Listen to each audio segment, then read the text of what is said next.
175 days, 22 hours and 13 minutes and counting before 8th August, the day when Kenyans will decide. And remember, you have just today and tomorrow to register as a voter if you have not, because that is what will determine whether you have a voice on 8th August or not. Today, in the news review segment, in the panel, I have Deputy Governors Titus Lote from West Pokot, Jonathan Mweke from Nairobi, and Joash Mangi from Kisii County, who apparently was just alluding to me while we were on a commercial break that he's going for the governor's position. Jonathan, are you going for the governor's position? No. You are not? Nope, I'm running with Dr. Kidero again. You will continue bringing down people's businesses and chasing hawkers around town? What was that about, by the way? You know, that worried us a little bit.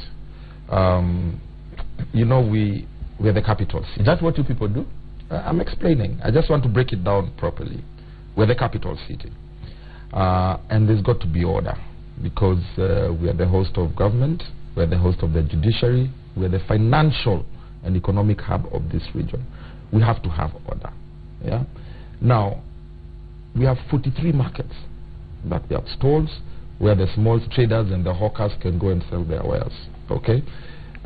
If you are the governor of this city and you allow another Kenyan to go and put up their wares in front of somebody's shop, somebody who has taken a loan, has rented a building, pays rent, has bought all the business licenses, has bought stocks, and he has opened his shop. And you know, Nairobi is where we are known for spirit of entrepreneurship. This guy has done whatever and has employed 2 people, so he's also employed, created wealth. Then somebody comes from somewhere all of a sudden and puts their wares in front of your shop, your legal shop. They don't have a license, they are paying no rent, they are blocked the pedestrian walkway which you as a government have built so that your people can walk in town. Yeah. And then block the person's shop, causing them business losses. They are auctioned, the jobs they created lose, and then you are the governor of the city and you allow that to happen. It can't.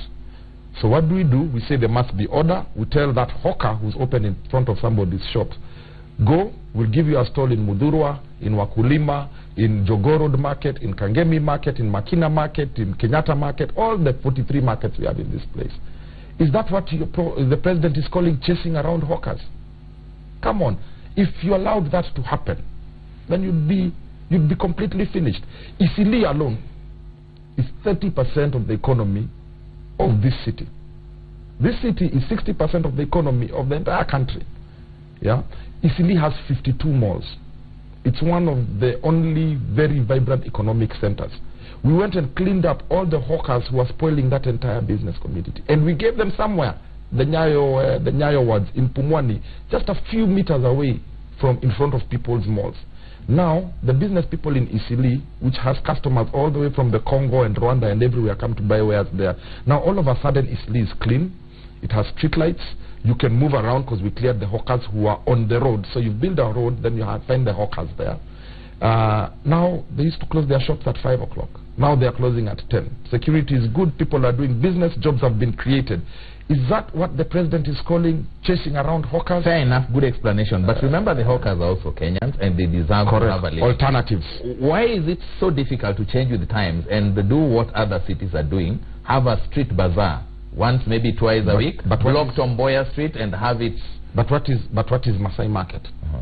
How often do we have this? It's in one part of the city every single day. Have you ever gone to buy a shuka there? Yes. How much is it? About 50 shillings. Are you the sure? Shukas. Yes.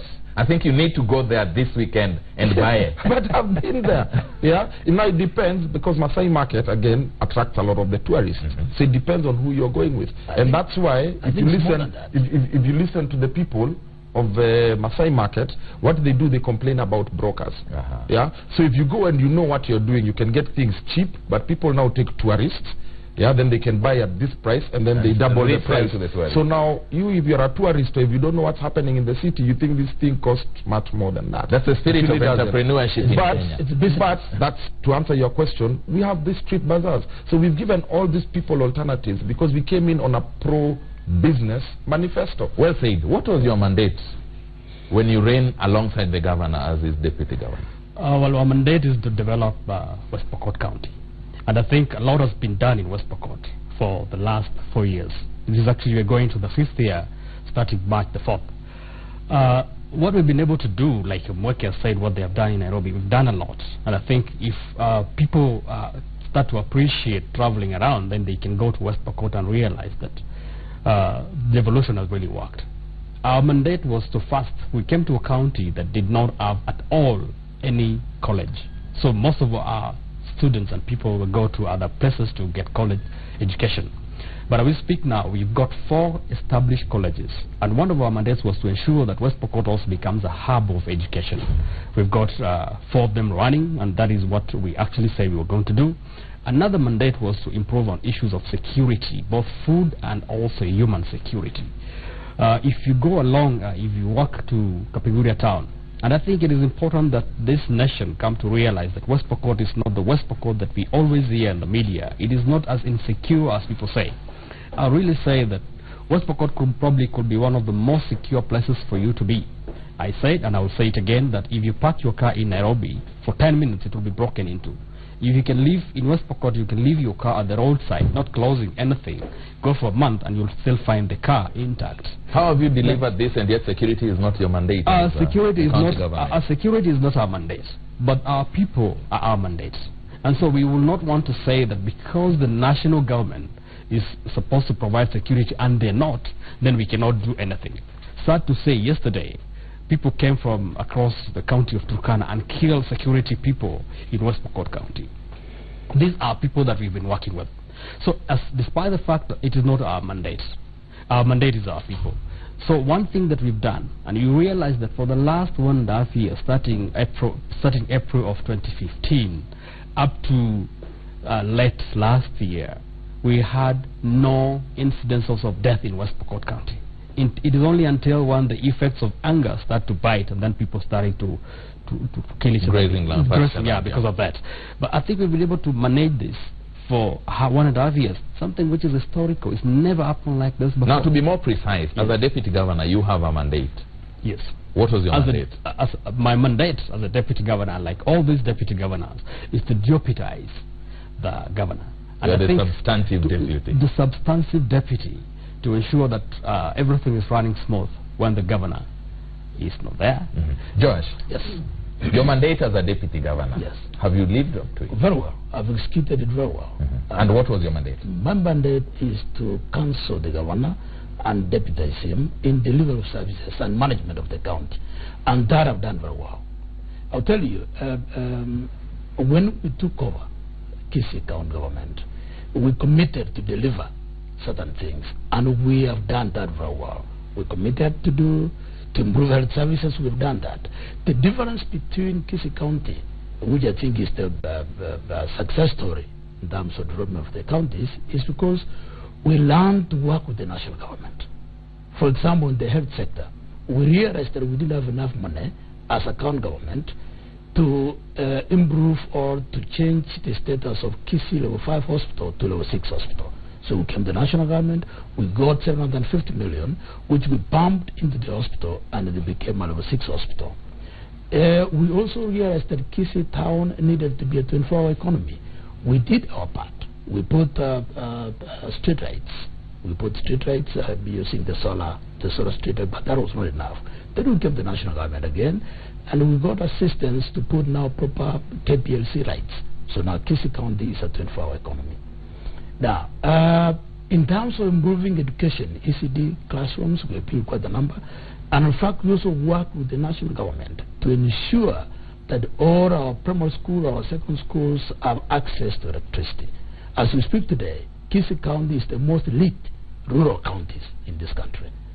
Almost every government institution, every public institution in Kisii County has a transformer, which means that within a radius of 600 meters, you have access to electricity. So we have done very well together. And then the question you may want to ask, then why am I running against my governor? Because I have said we did this together with the national government in partnership. And I must say that I was... meaning you don't have to be in Jubilee to work with them. No, let me finish. We did that because I was working closely with Jubilee. So it's you, more of you, and not your governor. My governor is the principal. I was deputizing him. So Para was more like the link between the Kisii County government and the national government. And that's what I'm saying. Now, that was in the past. Now, what about moving forward? Now, moving forward, I think we should continue with this wonderful system we have put in place so they can continue serving the people of Kisii County, and I think it is better served in a Jubilee government. I was waiting to hear mention decongesting Kisii town. Because we haven't done that yet. I would not want to lie. You see, I'm saying what we have done. What we've done. Kisii is fairly congested. Even if we were to decongest it, we have nowhere to take them. So we are looking for land where we can begin building the new town. We're working on that. So then let me go to this question which you asked. So then why would I run for governor? Because I want to continue with this wonderful cooperation I've had with the national government, with these projects that we have had. And while my governor believes in continuing doing this in ODM, I believe in doing this in Jubilee. That is the only point of departure. So should it happen that Jubilee does not win the elections and you win the governor's position, how is it going to work? I will work with the government of the day. But I'm telling you, Jubilee is on the win. You will work with government of the day. Yes. Jonathan, your mandate. Yeah. Have you lived up to it? Yes, I have. Of course, like you've heard from my colleagues, they are right that our job really is to be number 2 in the management of the county, deputize the governor and execute your mandate. I think we have. We had 7 promises that we made to Nairobi, including transport and infrastructure, where we have done several link roads around the country, around the city, with bridges and lighting. I think we've tripled the number of lights in this city now. That has greatly improved with to security. So I think DG or Lotte, you've been here for about an hour. I can assure you when you go outside where you've parked your car in Nairobi, it won't be broken into. You said it will be broken into in 10 minutes. In 10 minutes. I think on the outside, it won't be broken 10 minutes into. it will broken. Now, I need us to wind up, gentlemen, but before we do that... I was just completing on that. Yeah, and we've done a self-assessment. I don't believe any other county has been able to do a self-assessment like we've done. And what we did is we went in and took out all the 7 promises that we made to Nairobi, and we have documented all of them, which are projects and service delivery that is verifiable, that are there, anybody can go and see, and we've been circulating that widely. And so we're very surprised when the president was campaigning in Nairobi, he says that Kidero has done nothing. And that kind he's of, entitled to. Yeah, I know, but that kind of worried us because, you know, he also has control over the NSIS, the intelligence people. And if the intelligence people cannot tell the president or cannot advise the president on the amount of stuff we've done in Nairobi that is documented, that is everywhere, that people are talking about, then I think there's a miscommunication somewhere. Well, but anyway, I think we'll be sending that booklet to State House. That's for Kenyans to decide. They have a chance to decide. Do in Nairobi. Kenyans in Kisii, Nairobi, and in West Pokot, they have a chance to put on a scale what you're saying and what is really on the ground. But before I give you a chance to give your final submissions, how hard is it, or how easy is it to be a number 2? Quick one. Well, it depends on personalities. You say we can legislate other issues, but we cannot legislate relationships. So I think to be a number 2 is about relationship that you have got with your boss number 1. That is all I'll say. So it is very difficult or very hard if your relationship is not flowing together, but it's also very easy if your relationship is flowing together. Just like we've all talked about what we've been able to do, you realize that the deputy governors have a stake in what each county has been doing. Yeah, for us, we've got 10 points which we actually deliver to people, including from education all the way to agriculture. Because of your relationship. Because of our relationship. And I think West Pokot could be one of the counties that have reached more than 75% of the promises that we said we're going to give. How hard is it to be a number 2? Very quickly. To be honest with you, how easy is it? To be honest with you, very hard. Very hard to be number 2, and that is everywhere in the world. Because as number 2, you are limited. You cannot do so much. That's why once you're number 2 and you realize you can do more, you want to become number 1. So to be number 2, sincerely speaking, is a very hard position, especially when you are a strong-minded person, a strong-willed person, because it doesn't matter how courteous your boss is, but at the end of the day, there are things you want to do. Thank you. Yeah. How hard is it, or how easy is it? How hard and how easy? I know you've answered this question 1,000,001 times. Just one. How hard and how easy depends on three things. First one is shared vision, second one is communication, and third one is trust. If you get those right, it's going to be easy. If you get those wrong, those three things wrong, or any one of those three things wrong, you're going to have a hard time working together. My director tells me I have exactly 1.5 minutes to wind up, and so I'll give you 30 seconds to give your final submission. The same to you two gentlemen. Voter registration, IEBC says they're not going to extend. We think they should extend for just a little bit more because there are some people who don't have IDs for no fault of their own. But we are asking Kenyans, you know, if the deadline is tomorrow, let people go out and get their voters cards so that they can have a say. I echo his sentiment about voter ID. I mean, about registration of voters. People should go out and register as voters. There are two major responsibilities of any citizen. Number one is to pay taxes. Number two is to vote, participate in elections. So as Kenyans, I appeal to all Kenyans, please go. Those who have not registered, please go out and register, and let's vote in Jubilee. Thank you very much. Your 30 seconds. Again on this, actually yesterday I went to church, and my pastor at the Rivers Church Chawala stopped the service from going on and asked people who have not registered to come in front and actually ask them to go via Mercedes-Benz to go and register.